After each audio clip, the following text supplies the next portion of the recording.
नमस्कार दोस्तों, एक बार फिर से आप लोगों का हमारे YouTube चैनल पे बहुत बहुत स्वागत है। दोस्तों, हम लोग घटना चक्र के सीरीज को पॉइंटर के रूप में देखने वाले हैं। यह भारतीय संविधान का पार्ट चल रहा है जिसमें हम घटना चक्र को एक पॉइंटर के रूप में देखने वाले हैं, वन लाइनर के रूप में, जो आपके एग्ज़ाम के लिए बहुत इंपॉर्टेंट है। ये दूसरा पार्ट है। तो चलिए दोस्तों, देर न करके हम सीधे वीडियो को शुरू करते हैं। वीडियो शुरू करने से पहले दोस्तों, अभी तक आप लोग हमारा चैनल सब्सक्राइब नहीं किए हैं तो सबसे पहले सब्सक्राइब कीजिए ताकि आप लोगों को हमारा नोटिफिकेशन मिल सके सबसे पहले। तो चलिए दोस्तों, देर न करके हम सीधे वीडियो को शुरू करते हैं। ये पार्ट हम उद्देशिका से शुरू करते हैं। इससे पहले वाले सारे फर्स्ट पार्ट में हम लोग कर चुके हैं, देख चुके हैं, अनुच्छेद वगैरह जितने भी हैं। तो चलिए देखते हैं। भारतीय गणतंत्र की 26 जनवरी 1950 को सही संवैधानिक वस्तु स्थिति तब संविधान लागू किया, यानी कि 26 जनवरी को संपूर्ण प्रभुत्व संपन्न लोकतांत्रिक गणराज्य के रूप में ये उद्देशिका के रूप में लागू किया गया। नेक्स्ट है, संविधान में हमारे राष्ट्र का उल्लेख क्या है। जो हमारा संविधान है उसमें हमारे राष्ट्र को भारत अथवा इंडिया के नाम से जाना गया है, इंडिया का नाम का उल्लेख किया गया है। नेक्स्ट है, भारतीय संविधान की प्रस्तावना के संबंध में शब्दों का सही क्रम बताइए। जो प्रस्तावना है, उद्देशिका है, उसमें सार्वभौमिक, समाजवादी, पथनिरपेक्ष और प्रजातांत्रिक, ये क्रम से आपको याद करना है। हाँ, सबसे पहले सार्वभौमिक, समाजवादी, पथनिरपेक्ष, उसके बाद प्रजातांत्रिक। कहीं कहीं आपके एग्जाम में ये क्रम भी आ जाता है कि कौन सा पहले। अगला, 42वें संविधान संशोधन द्वारा प्रस्तावना में जोड़े गए, क्या जोड़े गए, ये समाजवादी और पथनिरपेक्ष शब्द को जोड़ा गया है प्रस्तावना में। नेक्स्ट क्वेश्चन है, भारत को धर्मनिरपेक्ष राज्य वर्णित कौन करता है। तो ये करता है भारत का जो संविधान की प्रस्तावना है वो भारत को एक धर्मनिरपेक्ष राज्य वर्णित करता है। अगला क्वेश्चन है, वह शब्द जो 1975 में भारतीय संविधान की प्रस्तावना में सम्मिलित नहीं था, वो क्या था, अखंडता। अखंडता 1975 में भारतीय संविधान की प्रस्तावना में उल्लेख नहीं था, इसे बाद में जोड़ा गया है। नेक्स्ट है, भारतीय संविधान की प्रस्तावना में भारत को घोषित किया गया है। तो भारत को क्या घोषित किया गया है, एक सार्वभौम, समाजवादी, धर्मनिरपेक्ष और प्रजातांत्रिक गणराज्य के रूप में भारत को प्रस्तावना में क्या किया गया है, घोषित किया गया है। नेक्स्ट है, संविधान की उद्देशिका के संबंध में कौन सा सही है। तो बताना है, उद्देशिका पहला है, पंडित नेहरू द्वारा प्रस्तुत ऑब्जेक्ट प्रस्ताव के अंतर्गत उद्देशिका बना। तो ये बिल्कुल सही है। उद्देशिका को वो जवाहरलाल नेहरू के द्वारा ही ऑब्जेक्ट प्रस्ताव के अंतर्गत उद्देशिका इसे बना था। इनकी प्रकृति क्या है, न्याय योग्य नहीं है, यानी इसके खिलाफ आप न्यायालय नहीं जा सकते हैं, प्रस्तावना के खिलाफ। नेक्स्ट है, संविधान के विशिष्ट प्रावधानों को यह रद्द नहीं कर सकता, ये भी सही है। तो आपके सारे सही है। नेक्स्ट है, भारतीय संविधान की उद्देशिका में संशोधन किया गया, कब, तो 42वें संविधान संशोधन द्वारा इसको, हाँ आगे है, वह शब्द जो 26 नवंबर 1949 को अंगीकृत भारतीय संविधान की प्रस्तावना में सम्मिलित नहीं थे। तो ये कौन से शब्द थे, तो समाजवादी, पथनिरपेक्ष तथा अखंडता 26 नवंबर 1949 में जब भारतीय संविधान बनकर तैयार हुई थी तो ये प्रस्तावना में सम्मिलित नहीं थे। नेक्स्ट है, भारत के संविधान के आमुख का लक्ष्य उनके सभी नागरिकों के लिए सुनिश्चित करना, क्या, तो सामाजिक तथा आर्थिक न्याय, विचार तथा अभिव्यक्ति की स्वतंत्रता, अवसर की समानता तथा व्यक्ति की प्रतिष्ठा, ये भारतीय संविधान की का लक्ष्य था। नेक्स्ट है, भारत एक गणतंत्र है, इसका अर्थ है, भारत एक गणतंत्र है, इसका अर्थ क्या है, भारत में जो शासन है वो वंशानुगत नहीं है, यानी कि आपके जो शासक है उसके वंश का के कोई व्यक्ति यहाँ अलग से नहीं आएंगे, मतलब ऐसा नहीं है कि हाँ उसी वंश के लोग शासन करते रहेंगे, ये प्रजातंत्र है। नेक्स्ट है, भारत में लौकिक सार्वभौमिकता है क्योंकि संविधान की प्रस्तावना किससे आरंभ होती है? हम भारत के लोग शब्दों से। संविधान की प्रस्तावना किससे आरंभ होती है? हम भारत के लोग। नेक्स्ट है, हम भारत के लोग शब्दों का प्रयोग संविधान में किया गया, तो किस में? संविधान की प्रस्तावना में। नेक्स्ट है, भारत सभी व्यक्ति पूर्णता और समान रूप से मानव है, यह सिद्धांत जाना जाता है, ये किस में है? तो इसका मतलब है सार्वभौमिकता से। नेक्स्ट है, भारत के संदर्भ में धर्मनिरपेक्ष शब्द का सही भाव व्यक्त करता है। कौन?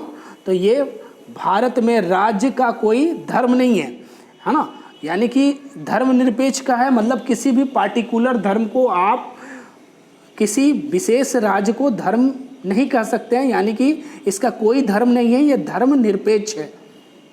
नेक्स्ट है, भारत के संविधान में उद्देशिका में नहीं है, क्या नहीं है? तो लोक कल्याण की बातें नहीं कही गई है। नेक्स्ट है, भारतीय संविधान की प्रस्तावना में नहीं क्या है? तो आर्थिक स्वतंत्रता, यानी कि आर्थिक स्वतंत्रता भारतीय संविधान में नहीं है। नेक्स्ट है, भारतीय संविधान की प्रस्तावना में उल्लेख नहीं क्या है? धार्मिक न्याय का, ये भी उल्लेख नहीं है। नेक्स्ट है, भारत की प्रस्तावना के बारे में कथन बताना है। भारत की प्रस्तावना समाजवादी धर्मनिरपेक्ष शब्द 1950 में लागू संविधान के अंग नहीं थे, ये सही है। नेक्स्ट, संविधान वह भाग है जो उसकी आत्मा कहलाता है। देखिए कई बार ये क्वेश्चन आता है, संविधान की आत्मा क्या कहलाता है? तो उद्देशिका संविधान की आत्मा कहलाता है। नेक्स्ट है, भारतीय संविधान की प्रस्तावना जो को हमारे संप्रभु प्रजातांत्रिक गणराज्य की जन्म कुंडली कहा। किसने? प्रस्तावना को हमारे संप्रभु प्रजातांत्रिक गणराज्य की जन्म कुंडली किसने बताया है? तो के.एम. मुंशी ने इसे प्रस्तावना को प्रजातांत्रिक गणराज्य का जन्म कुंडली बताया है। नेक्स्ट है, संविधान को एक पवित्र दस्तावेज किसने कहा है? तो ये बी.आर. अम्बेडकर जो है संविधान को एक पवित्र दस्तावेज की संज्ञा दी है। नेक्स्ट है, उच्चतम न्यायालय ने धारणा प्रस्तुत की है कि उद्देशिका संविधान का भाग है, किसमें की है? तो मुंबई बनाम यूनियन ऑफ इंडिया बाद में इसकी चर्चा की गई। नेक्स्ट है, सर्वोच्च न्यायालय के प्रस्ताव को भारतीय संविधान की मौलिक संरचना का भाग स्वीकार किया है। सर्वोच्च न्यायालय ने प्रस्तावना को भारतीय संविधान की मौलिक संरचना का भाग बताया, किसमें? तो केशव नंद भारती बाद में। भारत के संविधान के उद्देश्यों में से एक के रूप में आर्थिक न्याय का उपबंध किया गया है। तो आर्थिक न्याय का उपबंध किया गया उद्देशिका और राज्य के नीति निर्देशक तत्व में। नेक्स्ट है, भारतीय संविधान की प्रस्तावना में जिन आदर्शों एवं उद्देश्यों की रूपरेखा दी गई है उसकी व्याख्या की गई है। तो प्रस्तावना की आदर्श की रूपरेखा मूल अधिकार, राज्य के नीति निर्देशक तत्व और मौलिक कर्तव्यों में की गई है। आगे है आपका भारतीय संविधान के उद्देश्यों को प्रतिबिंबित करता है। कौन? तो भारत की प्रस्तावना। नेक्स्ट है, भारत के संविधान की उद्देशिका में व्यवस्था की गई है कितने प्रकार के न्याय की? तो 3 प्रकार के न्याय की। आगे शासन प्रणाली से संबंधित क्वेश्चन है। राज्य का सबसे महत्वपूर्ण तत्व क्या है? तो राज्य का सबसे महत्वपूर्ण तत्व संप्रभुता। नेक्स्ट है, भारतीय संविधान में जिस प्रकार की शासन प्रणाली की व्यवस्था की गई है वह है संसदात्मक शासन प्रणाली की। नेक्स्ट है, भारतीय संविधान की विशेषता है संसदात्मक सरकार, संघात्मक सरकार और स्वतंत्र न्यायपालिका।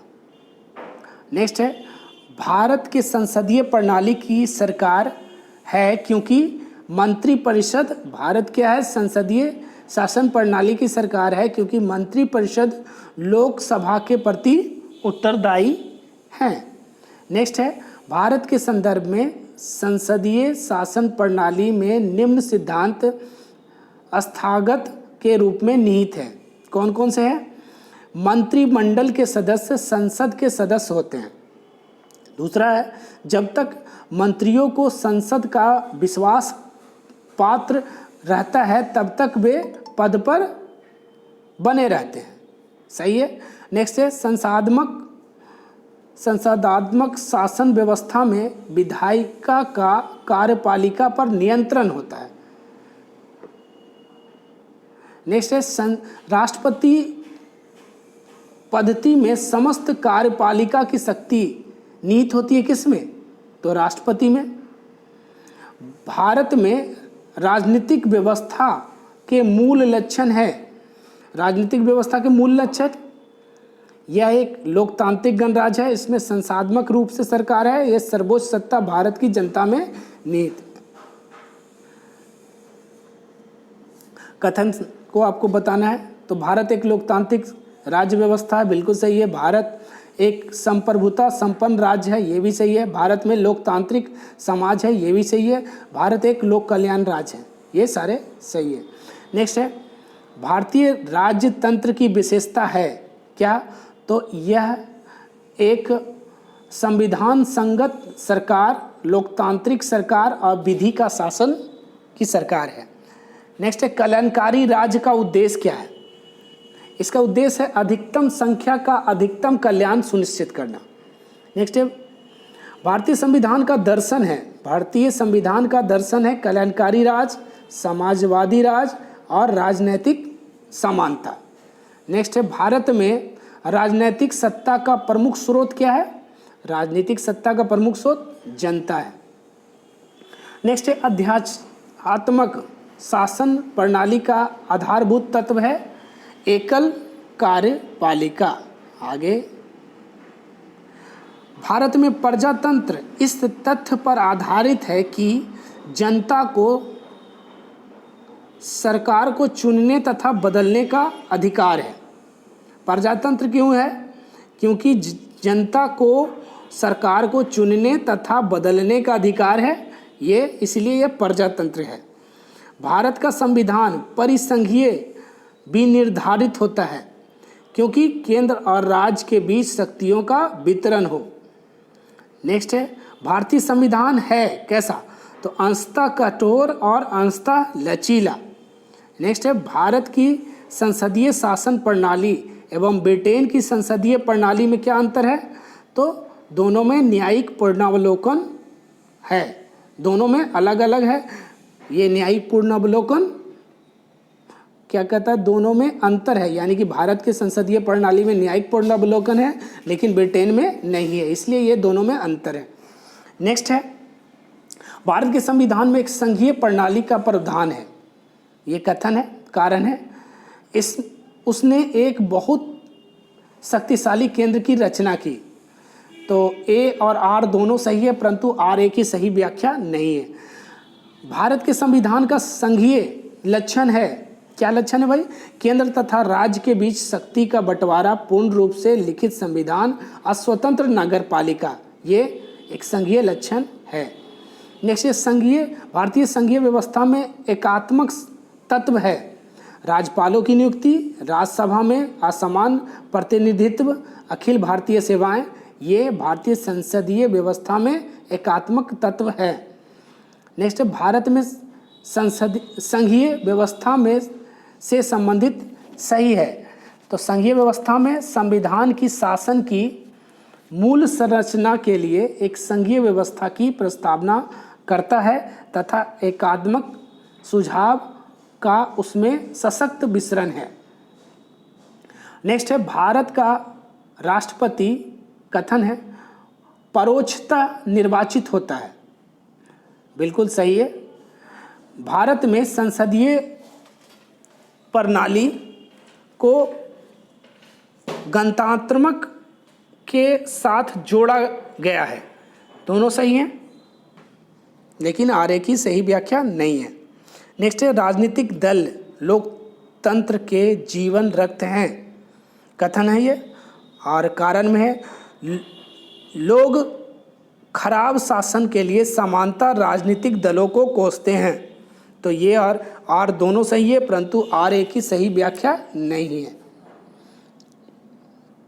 फिर कथन है, भारत में संघवादिता व्यवहारिक नहीं है और भारत एक संघीय राज्य नहीं है। तो ए सही है, परंतु आर गलत है।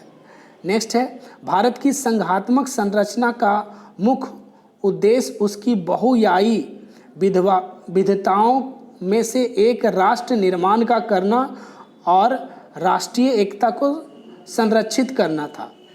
ये कथन है। कारण है, विविधताओं के समंजन से एक सशक्त ना कि कमज़ोर भारतीय राष्ट्रीयता का निर्माण हुआ है। तो ए और आर दोनों सही है, परंतु आर ए की सही व्याख्या नहीं है। फिर कथन है आपका, महिलाएं, दलित, निर्धन एवं अल्पसंख्यक समूह भारत में लोकतंत्र के सबसे बड़े दावेदार हैं। ये कथन है। कारण है, भारत में लोकतंत्र अधिक आत्मसम्मान की कामना का वाहक बनकर उभरा है। तो ए और आर दोनों सही हैं। नेक्स्ट है, भारतीय संविधान के बेहद होने के कारण क्या है? तो इसके बेहद होने का कारण है, बहुत बड़ा होने के कारण है, एक संघ तथा राज्य सरकारों का संविधान, यानी कि केंद्र और राज्य दोनों का संविधान से के कारण ये बड़ा हो गया। कारण है, भारतीय संविधान कथन है, भारतीय संविधान अर्ध संघात्मक है। कारण है, भारतीय संविधान ना तो संघात्मक है ना ही एकात्मक। तो ए और आर दोनों सही है, परंतु आर ए की सही व्याख्या नहीं है। नेक्स्ट है, भारतीय संघवाद को सहकारी संघवाद कहा है किसने? तो जी ऑस्टिन ने भारतीय संघवाद को सहकारी संघवाद कहा है। नेक्स्ट है, भारत अर्ध संघात्मक राज्य है, किसने कहा है? तो केसी व्हीलर ने कहा है। नेक्स्ट है, भारतीय संविधान अधिक कठोर तथा अधिक लचीले के मध्य एक अच्छा संतुलन स्थापित करता है, ये किसने कहा? तो ये भी केसी व्हीलर ने कहा। नेक्स्ट है, भारत संविधान को संघात्मक के तंग ढांचे में नहीं ढाला गया है, ये किसने कहा है? तो ये बी आर अम्बेडकर ने। नेक्स्ट है, भारतीय राजनीतिक पद्धति के बारे में सही है, धर्मनिरपेक्ष राज्य, संसदीय पद्धति की सरकार और संघीय नीति।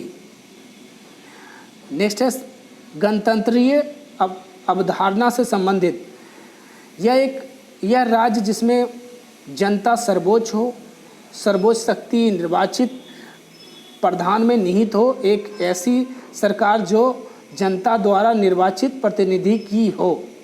नेक्स्ट है, संवैधानिक सरकार वह है जो व्यक्ति की स्वतंत्रता के हित के में राज्य की सत्ता का प्रभावकारी प्रतिबंध लगाती हो। नेक्स्ट आपके राष्ट्रीय प्रतीक से संबंधित है। तो भारत का राष्ट्रीय पशु कौन सा है? तो बाघ, राष्ट्रीय पुष्प कमल, और राष्ट्रीय पक्षी की बात करें तो मोर है। राष्ट्रीय ध्वज का में चक्र का प्रतीक है। न्याय का राष्ट्रीय ध्वज में कितनी तिलियां हैं? तो 24। गाना, राष्ट्रीय गान गाने में कितना समय लगता है? तो 22 सेकंड। आगे आपका राज्य एवं संघ राज्य क्षेत्र से संबंधित है। भारतीय संसद को नया राज्य बनाने का अधिकार है, ये किसके तहत? यानी कि संसद को नए राज्य बनाने का अधिकार है, ये संविधान के अनुच्छेद 3 के अंतर्गत। फिर है, नए राज्य के गठन की शक्ति किसको है? तो संसद को है। भारत के संविधान के अंतर्गत राज्यों की सीमाओं को परिवर्तन कौन कर सकता है? तो ये संसद के अधिकार क्षेत्र में आता है। नेक्स्ट है, एक राज्य को संघ में सम्मिलित करने अथवा राज्यों की स्थापना की कार्यपालिका शक्ति किसमें है? तो संसद में। नेक्स्ट है, संविधान के प्रथम अनुच्छेद के अनुसार भारत क्या है? तो भारत एक राज्यों का संघ है, यानी कि भारत राज्यों यानी कि यूनियन है, तो ये क्या है, राज्यों का यूनियन है। जैसे A union B, A intersection B आपने पढ़ा होगा, यानी कि अगर सारे राज्यों को सम्मिलित किया जाए और सारे केंद्र शासित राज्यों को, तभी भारत कहलाता है। यानी कि प्रथम अनुच्छेद में क्या है, भारत राज्यों का एक संघ है। नेक्स्ट है, नए राज्यों के निर्माण के बारे में सही है। सही कौन सा है, यानी कि सारे सही है। संसद विधि द्वारा एक नए राज्य का निर्माण कर सकती है।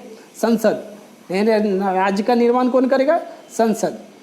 इस प्रकार की विधि में संविधान की पहली अनुसूची और चौथी अनुसूची के संशोधन का प्रावधान होगा। इस प्रयोजन के लिए विधेयक संसद में तब तक पुनर्स्थापित नहीं किया जाएगा जब तक इसे उस राज्य के विधानमंडल को निर्दिष्ट नहीं कर दिया गया कि उसके क्षेत्र सीमाओं व नाम का प्रभाव पड़ता है, उसमें उसको बताना पड़ेगा। नेक्स्ट है, भारत में एक नया राज्य सृजित करने वाले विधेयक को पारित होना अनिवार्य है, तो संसद में साधारण बहुमत से नए राज्य के सृजन के विधेयक को पास होता है। नेक्स्ट है, राज्य, भारत में राज्य संघ राज्यों का प्रशासन कौन देखता है, तो राष्ट्रपति देखता है। कथन है, भारत संघ नहीं है। और दूसरा कारण है, किसी भी राज्य का क्षेत्र सीमा तथा उसकी नाम की सहमति के बिना भी परिवर्तन करने की संघीय शक्ति संघीय संसद को प्राप्त है। तो देखिए, ए सही है, भारत संघ नहीं है, लेकिन बी गलत है। सॉरी मैंने कहा ए गलत है, क्योंकि भारत एक संघ है, यूनियन है, और बी क्या है, ये सही है। नेक्स्ट है, नए राज्यों के निर्माण के लिए संवैधानिक उपबंध है। कैसा है, तो किसी राज्य का क्षेत्र बढ़ाकर, किसी राज्य का क्षेत्र घटाकर, किसी राज्य का नाम परिवर्तन कर, संवैधानिक उपबंध है। नेक्स्ट है, आपके कथन है, संविधान में यूनियन ऑफ स्टेट शब्द प्रयुक्त हुआ है क्योंकि भारतीय राज्यों को अलग होने का अधिकार नहीं है। बिल्कुल सही है। फिर है, एस.के. धर आयोग ने राज्यों के पुनर्गठन हेतु भाषा के आधार पर की अपेक्षा प्रशासनिक सुविधा को वरीयता दी थी। ये भी है। पंडित नेहरू, सरदार पटेल और पटाभी सीतारमैया की अध्यक्षता में कांग्रेस कमेटी राज्यों के पुनर्गठन में भाषाई आधार के पक्ष में नहीं थे, तो ये भी सही है। नेक्स्ट है, भारतीय संघ में एक नए राज्य का सृजन किया जाना है तो संशोधन करना आवश्यक होगा। किसमें, तो प्रथम अनुसूची में। नेक्स्ट है, भारत में संघ शासित क्षेत्र कितने हैं, तो 7 हैं। लोकसभा में केंद्र शासित प्रदेशों के लिए सीटें आरक्षित कितने हैं, तो 20 सीटें आरक्षित है लोकसभा में केंद्र शासित प्रदेशों के लिए। नेक्स्ट है, राज्य पुनर्गठन आयोग ने 1 नवंबर 1956 को बनाए हैं। कितने, 1 नवंबर 1956 में सिर्फ 14 राज्य और 6 संघ राज्य क्षेत्र थे। अभी भारत में आपको देखें कि भारत में अभी राज्यों की संख्या कितनी हो गई है, तो अभी जो है वो 28, यहाँ गलत है, 28 राज्य और 8 केंद्र शासित प्रदेश हैं। नेक्स्ट है, संघ राज्य क्षेत्र अंडमान और निकोबार द्वीप समूह, दमन और दीव तथा पुडुचेरी।